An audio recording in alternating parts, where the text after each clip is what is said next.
हर रोज एक नई कहानी देखने के लिए चैनल को सब्सक्राइब करें और बेल आइकन को दबाना ना भूलें। निष्ठा की शादी ऋषभ से होती है। उसके ससुराल में उसकी सास मनोरमा, ससुर बलदेव, जेठ इंदर और जेठानी सुरभि होते हैं।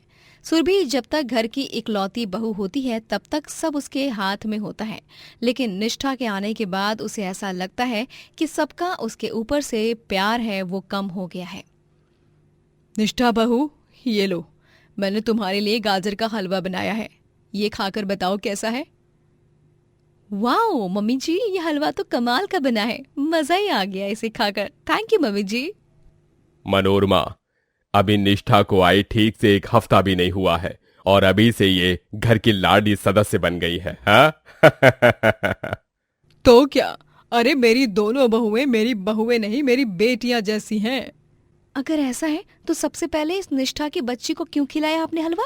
मुझे क्यों नहीं खिलाया? हाँ, कहने को कहती है बस ये बुढ़िया, असल में तो इसे बस ये निष्ठा ही पसंद है।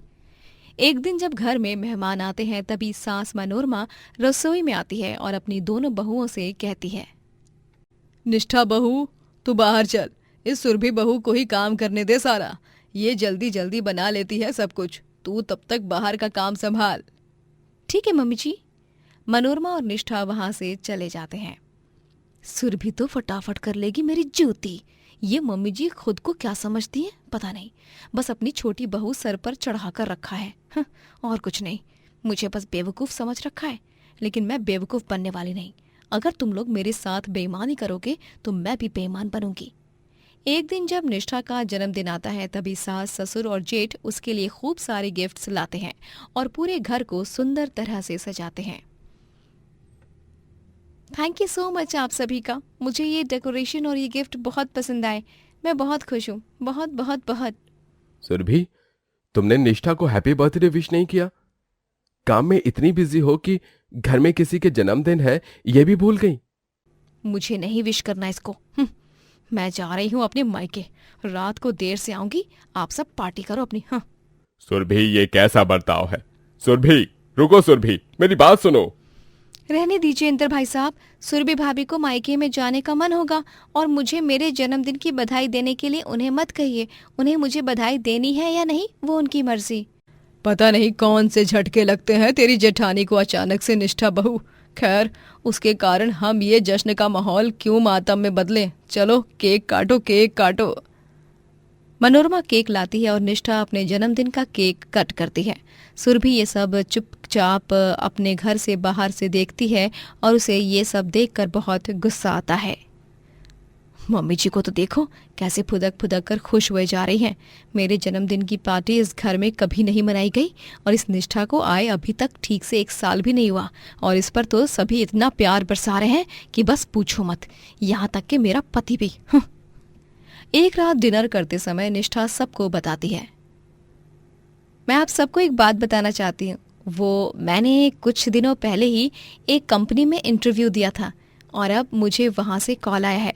वो लोग बता रहे थे कि मेरा वहाँ पर सिलेक्शन हो गया है। मम्मी जी, पापा जी, मैं आप लोगों से ये पूछना चाहती हूँ कि क्या मैं जॉब पर जा सकती हूँ? हाँ हाँ निष्ठा बहू, जरूर जरूर, तुम्हें कौन मना करने वाला है।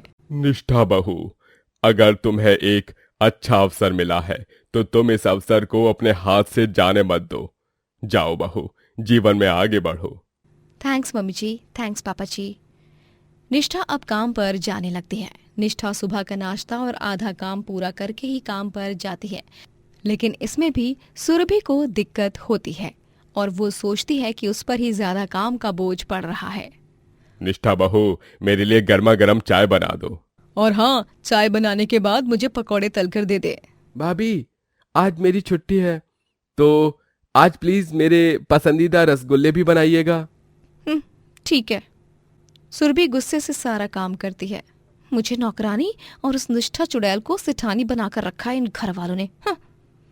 एक दिन जब मनोरमा और बलदेव दोनों पति पत्नी कहीं दूर घूमने जाते हैं तभी आते वक्त वो सबके लिए कुछ न कुछ लाते हैं, लेकिन सुरभि ने जो मिठाई मंगवाई होती है वो मिठाई के दुकान में ही छूट जाती है और जब तक मनोरमा और बलदेव को ये समझ आता है तब तक वो दोनों अपने शहर पहुंच चुके होते हैं। टैक्सी के अंदर अरे बाप रे बलदेव जी, हमने तो सुरभि बहू ने मंगवाई हुई स्पेशल मिठाई तो हम उसी मिठाई की दुकान में भूल गए। अब हम क्या करें? इतनी चिंता मत करो, सुरभि बहू समझ जाएगी। और वैसे भी हमने जानबूझकर थोड़ी ये किया है, गलती से भूल गए हम उस मिठाई के डिब्बे को लेना। ठीक है जी। मनोरमा बलदेव की बात मानती है और कुछ नहीं कहती। लेकिन उन दोनों के घर आने के बाद जब सुरभि को पता चलता है कि उसकी मंगवाई हुई मिठाई वो दोनों नहीं लाए हैं, तब वो गुस्सा हो जाती है। हमें माफ़ कर देना सुरभि बहू, जल्दबाजी में कुछ समझ में नहीं आया। हमें लगा कि मिठाई की दुकान के दुकानदार ने हमें मिठाई दे दी है, लेकिन वो मिठाई तो वहीं छूट गई। सॉरी बहू। हाँ, इस बुढ़िया ने ही खाली होगी मेरी फेवरेट मिठाई। सबके लिए बिना भूले उनकी मंगवाई गई चीजें लाई हैं और मेरी एक मिठाई नहीं लाई। सुरभि अब अपने ससुराल वालों से बहुत रूठ चुकी थी और उसे सभी बेईमान लगने लगते थे। बस बहुत हुआ, अब मैं अब जा रही हूँ यहाँ से। मुझे नहीं रहना यहाँ पर, लेकिन मैं ऐसे नहीं चाहूंगी। अपना हक लेकर जाऊंगी। इन लोगों ने मेरे साथ रिश्ता निभाने में बेईमानी की है ना, इसीलिए मैं भी इनके साथ बेईमानी करूंगी। सुरभि उस रात घर की तिजोरी में से सारे पैसे लेकर चली जाती है। अब मैं किसी को शक्ल नहीं दिखाऊंगी, वापस सबको भूल जाऊंगी और अपनी एक नई शुरुआत करूंगी। ये पैसे भी मैंने चुराए नहीं हैं, ये मेरे हक के पैसे हैं। बड़ी बहू हूं मैं उस घर की। सुरभि उस सुनसान सड़क पर चल रही होती है कि तभी वहां उसे 3 गुंडे घेर लेते हैं। अरे वाह वाह, कहाँ चले फूल की कली, जरा हमें भी तो अपने साथ ले चलो। ओ तेरी, अब उनकी तो लॉटरी लग गई है भाई लोग। ये देख, इसके हाथ में पैसों से भरा सूटकेस है। आइला। नहीं, मुझे छोड़ दो, भगवान के लिए छोड़ दो मुझे। तीनों गुंडे सुरभि पर हमला करने ही वाले होते हैं कि तभी वहां पर उसके घर वाले आ जाते हैं और वो लोग उसे बचाते हैं। सुरभि भाभी! बहू! बड़ी बहू! ऋषभ और इंद्र मिलकर उन गुंडों को वहां से भागाते हैं और सुरभि को बचाते हैं। उस रात सुरभि की आंखें खुल जाती हैं। जब उसके ससुराल वाले ही उसकी जान बचाते हैं, वो बहुत खुश होती है, लेकिन साथ ही अपनी बेईमानी पर शर्मिंदगी महसूस करती है। मुझे माफ कर दीजिए, मैंने बहुत गलत किया है आप सबके साथ, बहुत बेईमानी की है। लेकिन मुझे लगा कि आप सब मुझे प्यार नहीं करते और मुझे इज्जत नहीं देते हैं, इसीलिए मैंने ये कदम उठाया। किसने कहा रे पगली कि तुझे कोई प्यार नहीं करता? अरे तू तो मेरे घर की लक्ष्मी है, बड़ी बहू है तू मेरी। भाभी, हम सब आपसे बहुत प्यार करते हैं, आप प्लीज कभी भी ऐसा फील मत करना। सुरभि को अपनी गलतियां समझ में आ जाती हैं और उस दिन के बाद पूरा परिवार हंसी खुशी साथ रहने लगता है। नूपुर एक गरीब विधवा होती है। उसके पति की मृत्यु के बाद तो मानो उस पर दुखों का पहाड़ टूट पड़ता है। उसका मकान मालिक भी उसे घर से निकाल देता है क्योंकि उसके पति ने किराया नहीं चुकाया होता। और तो और नूपुर जब अपने मायके जाती है तभी उसकी दोनों भाभियां उसे घर में रखने से मना कर देती हैं। किस्मत और लोगों से इतने धोखे मिलने के बाद नूपुर पूरी तरह बिखर चुकी थी। हे ऊपर वाले, मेरी किस्मत में ही क्यों विधवा होना लिखा था? अब मैं कहाँ जाऊं? दोनों भाभियों ने भी घर से मुझे निकाल दिया, घर में नहीं मुझे रखा। क्या लिखा है अब मुझे भागन के भाग के मेश्वर। नूपुर 2 से 3 दिनों तक तो सड़कों पर ही सोती है, लेकिन एक दिन चलते चलते उसे गांव का एक कृष्णा मंदिर दिखाई देता है और वो वहीं रहने लगती है। हे कान्हा जी, कुछ दिन आपके घर रहूंगी। हिम्मत दीजिए कि मैं इस क्रूर और निर्दयी संसार में जी पाऊं और हर एक मुसीबत को मात दे पाऊं। तभी वहां पर एक पुजारी जी आते हैं और वो गुस्से से नूपुर से कहते हैं, अरे ओ लड़की, ये कोई गार्डन या पार्क नहीं है जो मुंह उठाया और चली आई। चलो दर्शन लो और निकलो यहाँ से। माफ कीजिएगा पंडित जी, वो दरअसल हाल ही में मेरे पति की मृत्यु हुई है और उसके बाद मेरी दुनिया इधर की उधर हो चुकी है। न रहने का ठिकाना है और ना ही खाने का। मुझे इस मंदिर में कुछ दिनों के लिए रहने दीजिए ना, मैं आपसे विनती करती हूँ पुजारी जी। अरे नहीं, यहाँ कोई भक्त नहीं रुक सकता, जाओ अब यहाँ से। लेकिन पुजारी जी मेरी बात तो सुनिए। पुजारी नूपुर के हाथ पकड़कर उसे वहां से खींचते हुए मंदिर के बाहर धक्के मारकर निकाल देता है। रात के 10:30 बजे थे और मंदिर में कोई नहीं था। पुजारी जी, ये आप क्या कर रहे हैं? ऐसा मत कीजिए। एक पुजारी होकर आप मुझे मंदिर से बाहर नहीं निकाल सकते। क्योंकि अब मंदिर को बंद करने का समय हो चुका है, इसलिए तुम यहाँ से जाओ। पुजारी मंदिर के पाट को बंद कर देता है और खुद भी वहां से चला जाता है। अगले दिन नूपुर देखती है कि मंदिर के मुखिया कुछ बातचीत कर रहे हैं और वो किसी महोत्सव की बात होती है और वो और उनके आदमी इस बात से चिंतित थे कि गांव में सबसे अच्छा प्रसाद कौन बनाएगा। तभी मुखिया के आदमी में से नूपुर को विकास नजर आता है। विकास नूपुर के स्वर्गवासी पति जयंत का दोस्त था। विकास भाई साहब, मैं नूपुर, पहचाना आपने? अरे नूपुर भाभी, हाँ हाँ, पहचाना पहचाना। जयंत के साथ को जो कुछ भी हुआ उसके बाद मुझे बहुत दुख हुआ। जी भाई साहब, अब नियति के आगे किसी की चलती है क्या? अच्छा सुनिए, यहाँ किसी महोत्सव की बात हो रही है ना, और आप लोग प्रसाद बनाने वाले की तलाश कर रहे हैं?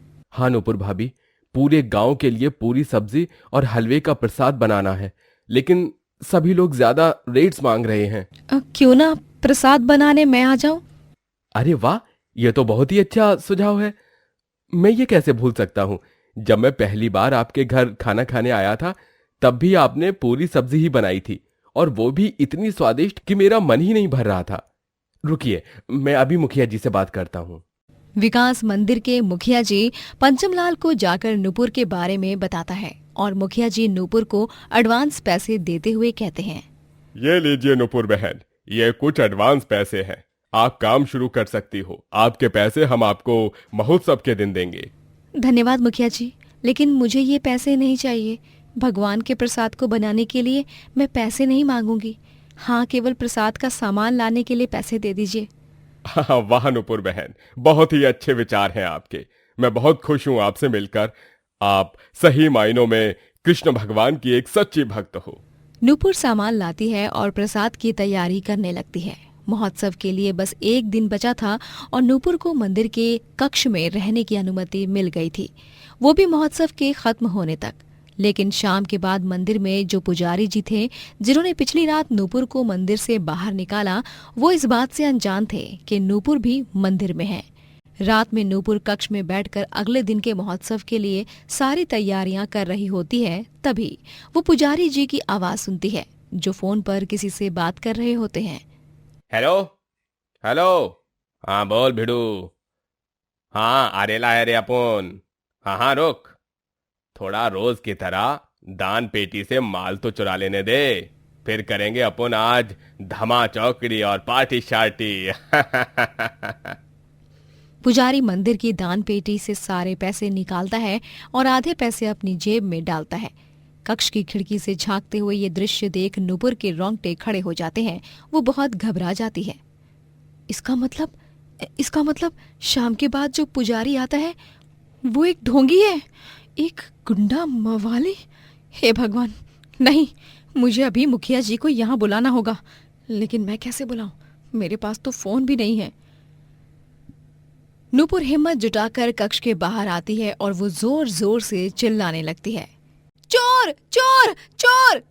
नूपुर की आवाज सुनकर सभी गांव वाले, विकास और पंचमलाल वहां इकट्ठा हो जाते हैं और ढोंगी पुजारी घबरा जाता है।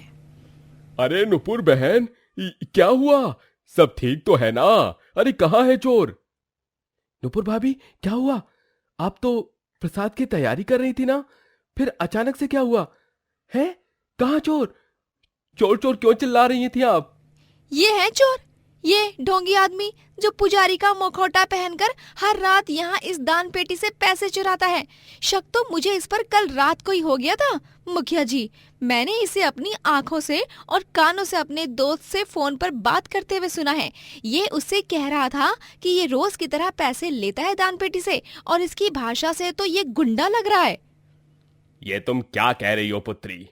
तुम्हें अंदाजा भी है तुम मुझसे इस तरीके से बात करके कितना बड़ा पाप कर रही हो, विधवा अभागन औरत?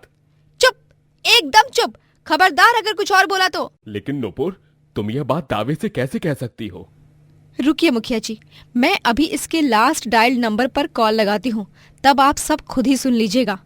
नूपुर उस ढोंगी पुजारी के फोन से लास्ट डायल नंबर पर फोन कॉल लगाती है और तभी ढोंगी पुजारी का गुंडा दोस्त उससे बात करता है, जिसे सुनकर सभी हैरान हो जाते हैं। हे भगवान, इसका मतलब नूपुर भाभी सच कह रही हैं। ओ पाखंडी, चल हनुमान चालीसा सुना कर दिखा। अच्छा ठीक है, वो नहीं तो फिर ये ले, इस कागज पर स्वास्तिक बनाकर दिखा। पुजारी बहुत डर जाता है, उसकी तो बोलती ही बंद हो जाती है। कुछ देर बाद पुलिस आती है और उसे गिरफ्तार करके ले जाती है। वहीं अगले दिन महोत्सव में नूपुर बहुत स्वादिष्ट पूरी सब्जी बनाती है जो सभी को खूब पसंद आती है। अरे वाह वाह वाह, आज तक के सभी महोत्सव में से सबसे बढ़िया प्रसाद बना है ये, मजा ही आ गया। हाँ हाँ नुपुर जी, आपके हाथों में सच में भगवान का आशीर्वाद है और दिल में भरपूर श्रद्धा। मंदिर का मुखिया पंचमलाल नूपुर के पास जाता है और उसे कुछ पैसे देते हुए कहता है, ये लीजिए नुपुर बहन, ये 50,000 की धनराशि। आपने इस मंदिर के लिए बहुत कुछ किया है और ऐसे में मैं चाहता हूं कि आप इन पैसों से अपना खुद का एक पूरी सब्जी का ठेला खोलो और एक मकान में रहो। कृपा करके इन्हें अपनाने से इनकार मत कीजिए। लेकिन मुखिया जी। आपको कान्हा जी की सौगंध, ये धनराशि रख लीजिए। नूपुर उस धनराशि को स्वीकार करती है और वो गांव में अपना पूरी सब्जी ठेला लगाना शुरू करती है और एक किराए के मकान में रहने लगती है। कुछ ही दिनों में उसकी खूब तरक्की होने लगती है और वो अकेले अपने जीवन में खूब आगे जाती है। दोस्तों, अगर आपको ये कहानी पसंद आई तो लाइक करें, शेयर करें और कमेंट करके बताएं कि कहानी में आपको सबसे अच्छा क्या लगा।